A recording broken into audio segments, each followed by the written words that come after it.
नमस्कार दोस्तों, मैं हाजिर हूं झारखंड के प्रमुख समाचार पत्रों में छपी झारखंड के 24 जिलों की चुनिंदा बड़ी खबरों के साथ। जानिए आज की तमाम बड़ी खबरें जो आपके लिए जानना बेहद जरूरी है। झारखंड के पाकुड़ जिला कोर्ट ने हत्या के एक मामले में जैसे ही 2 आरोपियों को दोषी करार दिया, वैसे ही दोनों अपराधी कोर्ट परिसर से फरार हो गए। फरार अपराधियों के नाम शिवधन मोहली और नरेंद्र मोहली हैं। यह मामला जमीन विवाद में हुई भोलानाथ मोहली की हत्या से जुड़ा है, जिसमें मृतक की पत्नी श्रीफुल मोहली ने 12 जनवरी 2019 को अमरापाड़ा थाना में केस दर्ज कराया था।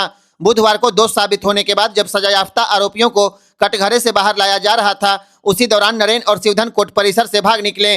घटना की पुष्टि करते हुए पाकुड़ एसपी निधि द्विवेदी ने कहा है कि पूरे मामले की जांच की जा रही है और लापरवाही पाए जाने पर सख्त कार्रवाई होगी। फरार आरोपियों की गिरफ्तारी के लिए नगर थाना समेत महेशपुर, हिरणपुर, लिट्ठीपाड़ा, अमड़ापाड़ा और पाकुड़िया थाना की पुलिस लगातार छापेमारी कर रही है। इस घटना के बाद कोर्ट परिसर की सुरक्षा व्यवस्था और पुलिस की कार्यशैली पर गंभीर सवाल खड़े हो गए। आपको बता दें, कुछ दिन पहले हजारीबाग जेल से भी 2 कैदी फरार हो गए थे। रांची से साहेबगंज के बीच नेशनल हाईवे की मिसिंग सड़कों को 4 लेन और 6 लेन बनाया जाएगा। केंद्रीय सड़क मंत्री नितिन गडकरी ने इसका आश्वासन दिया है।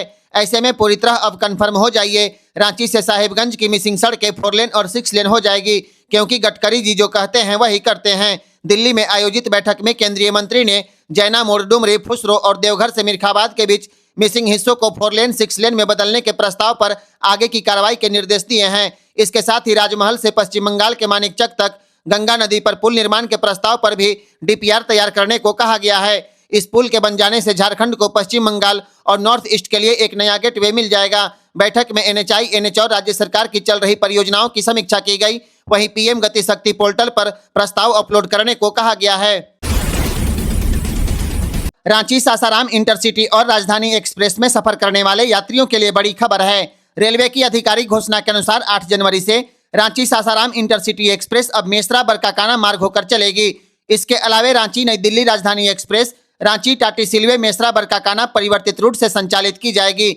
लोहरदग्गा जाने वाली मेमू पैसेंजर ट्रेनों का परिचालन अब लोहरदग्गा स्टेशन के बजाय करीब 8 किलोमीटर दूर इरगांव होल्ड तक किया जाएगा।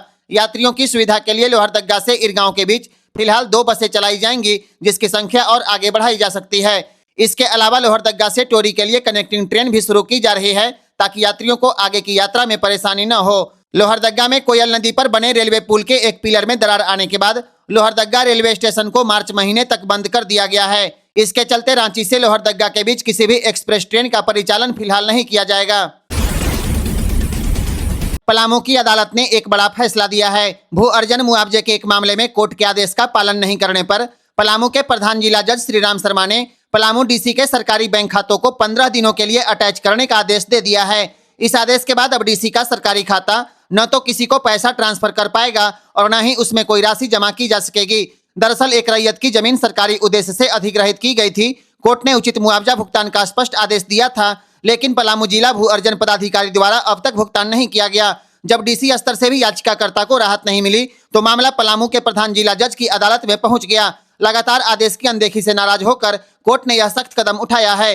न्यायालय ने स्पष्ट किया है कि सरकारी आदेश भी कानून से ऊपर नहीं है। अब इस मामले की अगली सुनवाई 15 दिन के बाद होगी। अब देखना होगा कि अगली तारीख से पहले रैयत को मुआवजा मिलता है या कोर्ट और कठोर कार्रवाई करता है। पेशा नियमावली लागू होने के बाद अब 100 रुपए में एक ट्रैक्टर बालू मिलने की उम्मीद बढ़ गई है, लेकिन अभी और इंतजार करना होगा। राज्य के 24 जिलों में कुल 444 बालू घाटों की नीलामी प्रक्रिया में 22 जिलों की नीलामी पूरी हो चुकी है, जबकि पलामू और गढ़वा में अब भी प्रक्रिया जारी है। ऐसे में पेशा नियमावली को लेकर बालू घाट और लघु खनिजों के आवंटन पर हाईकोर्ट की लगी रोक अब हटने वाली है। जहां पर नीलामी पूरी हो चुकी है, वहां लेटर ऑफ इंटेंट तो जारी हो गया, लेकिन माइनिंग लीज कोर्ट के आदेश के बिना नहीं दिया जा सकता। लीज मिलने के बाद भी बालू घाट शुरू करने से पहले ग्राम सभा की अनुमति, पर्यावरण स्वीकृति और सीटीओ सीटीई लेना अनिवार्य होगा।